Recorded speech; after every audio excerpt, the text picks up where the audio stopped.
Hello, and welcome now for this program, Learn with Dash Nigeria. My name is Iduonome.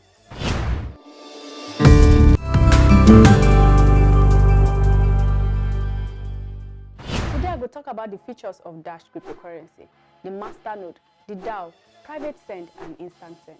The first one I will start with is the masternode. Masternode gets ogbonge functions where they make every transaction fast and easy for everybody to use. One of the ogbonge factor where masternode get now for decision making. You need to know say every project what they do with online money they on top open source software.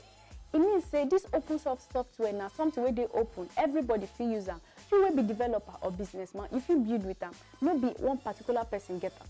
We fit talk and say it they open for everybody to develop with them. Now year 2014, now Dash cryptocurrency begin use masternode. Another better factor of the masternode now voting. They get right to vote, and if you compare them to voters for democracy.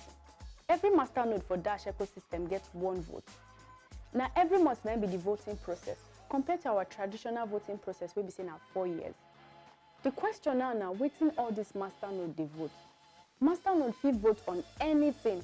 For example, they fit vote say how they will take the run Dash, or which project or proposal now they want do. So the masternode we can get plenty votes now they will come fund them through the DAO. But I'm not going to talk about the DAO now. I will still talk about private send and instant send first. Private send now one of the important factors of Dash masternode. And the private send they deal with privacy. The world where they live today, nobody wants to make third party they chook eye or chook mouth for a matter. Now you make Dash come sit down, think and well, say they need to put private send for the options and features of Dash so that you know go they get third party will go to chook eye for your matter. If you ask yourself, say Shebi they talk say online money they use cryptography, and this cryptography they deal with privacy. Well, not true. But you know me say nobody feels wetin they do. Every transaction where they do, they openly stored on top blockchain, and a true cryptography address now they take the store. If I don't person public address, I feel they monitor everything when they do, all the transaction where they connected to in public address because say I don't see them before or he send me in public address, and I know say nobody like that kind of thing. This one might be the work of private send. Dash they use what they call coin mixing. This coin mixing now when they go mix your own coin with another person's coin together so that they no go fit trace the history of your own transaction. After they don't mix this coin together, everybody go come get the same amount of coin. They no go fit trace which one be your own again or which one be this person own again. If you want send coin to person, you go press option of private send where do your wallet. As it be say private send they require extra work. Now you make the fee where you go pay go up small. As person where they use Dash, you fit choose whether you go use low fee and then get less privacy, or you go pay higher fee and protect your privacy. The whole cocoa of online money now to come out middleman so that Mr. A go fit make payment to Mr. B without middleman to came out for their matter. Now this one can make Dash introduce what they call instant send. This instant send it dey very fast. If you do any transaction, it don't go, and it dey less than 1 second. As person where they use Dash, if you not say you feel wait for your transaction, then you feel use the low transaction fee. But if you not say you want the person where you want send the money to make it get them fast, you feel use the instant send.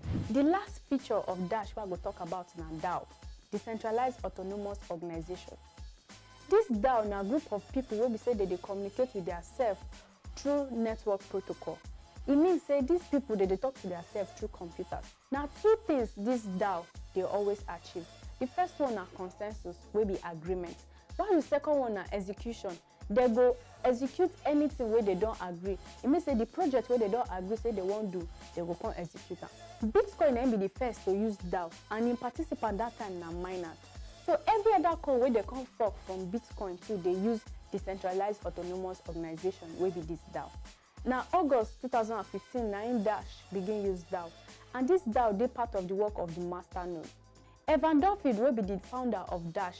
Come think and say instead of the 100% where they always give miners for normal protocol, in come talk say in go they give 45% to miners, 45% to masternode, and 10% to DAO. The 10% where this DAO they get, now they take they employ people or do any expenses where they won't make without involvement of sponsorship or partnership for anywhere. Anything where Dash won't do, now this 10% where they get or DAO wey dey their treasury na im dey use. The 10% wey DAO dey get na im dey take dey sponsor conference, buy domain, buy development hardware, send people for conference, and even this video wey you dey watch na DAO sponsor am. Till I go meet you for my next video. My name is Pidgin.